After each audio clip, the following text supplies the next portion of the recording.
Hey guys, the Terminator 360 here. Me and many other fans think the kimonos are some near-perfect suits. So on this episode of What Legacy Should Have Been, the purest versions just weren't cutting it. So what I did was I took Lloyd's Ninjago movie torso, dual molded arms, face and mask differing from each ninja, went into Photoshop, fixed little imperfections, changed the colors, and voila! What Legacy Should Have Been for Season 2. I won't be doing the villains this episode like I did last time because the official ones are perfect. And in this video, we'll be taking a look at the design process each of the ninja went through and what decisions I made and why. There will be timestamps in the description if you want to see something specific. Make sure to like and subscribe. Start off with Kai since I think it turned out the most crisp. As I said in the intro, these were edited versions of Lloyd's Ninjago movie torso, and I really like how the red here mixed with the kind of brownish sort of red turned out when I put it into Photoshop, as well as those gold tones right here. I will be showing all of you guys the design process each ninja went through when I was doing this, so yeah. So first we have the unedited version of just Kai with the arms. The lighting is not edited, just a Kai. And then that turned into this.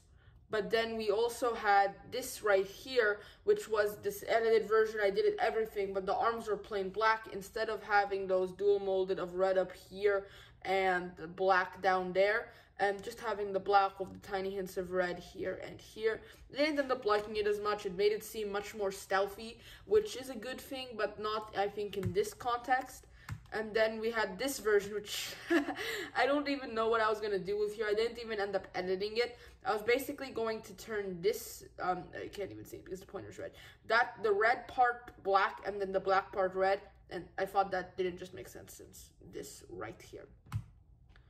Cole was actually a hard decision on what color to do in the first place, and I ended up going with this orangish brown to kind of fit with his new aesthetic, and I really like how it turned out. Now this is for Cole and Jay. I didn't originally ended up going with their silver highlights, and I kept the gold ones just because I felt that felt more legacy and unified them more with the others.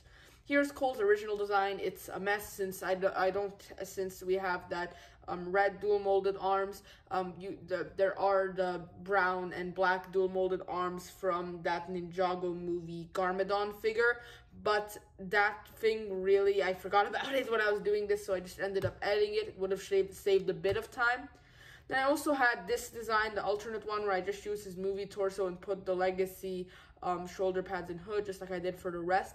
And now while that looks good, I think it fits the open chest aesthetic. I think these gold things here, as well as the gold peering through, really does it for me. Alright, Jay was a little bit of a tricky case since it looked great, but it was the hardest to edit because look how that looks. We have the green to edit, we have the red to edit, and we have the blue to edit. And sometimes when you're doing just a massive overlay and you can choose like replace this color with this color, and because Jay's eyebrows would consider red in the Photoshop, I ended up having to do it all individually. Like, of course, I did like individually for like these details here, but for the basic overlay, I had to do it individually, and Jay probably took me the longest to make. That's why I just ended up replacing it with black eyebrows instead. Yeah. Then we have, as I said, the silver replaced with the gold, as you can see right there.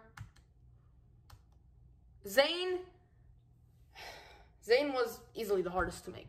He went through so many design overhauls, and because of the white on white, made it so hard to do.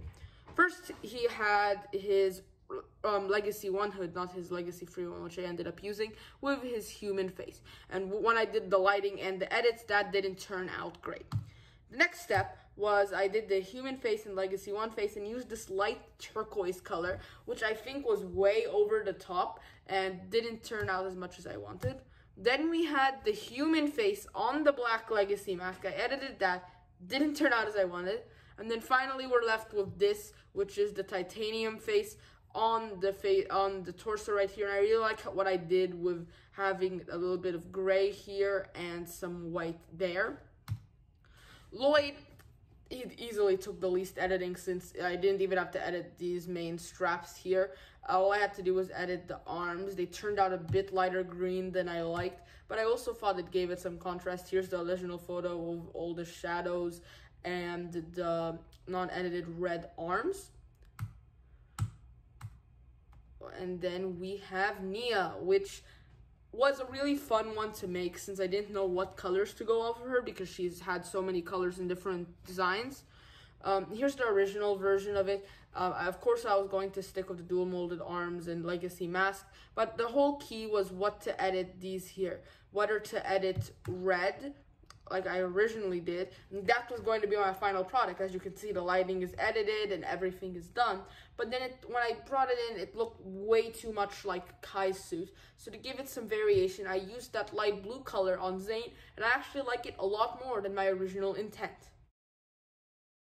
Hey guys, thanks for watching. If you haven't already, hit my channel logo to subscribe, click the top playlist to see more videos from this series, and click one of the other 2 videos. I'm sure you'll enjoy them as well. Comment down below suggestions for future What Legacy Should Have Been episodes, and signing off for now, see you next time.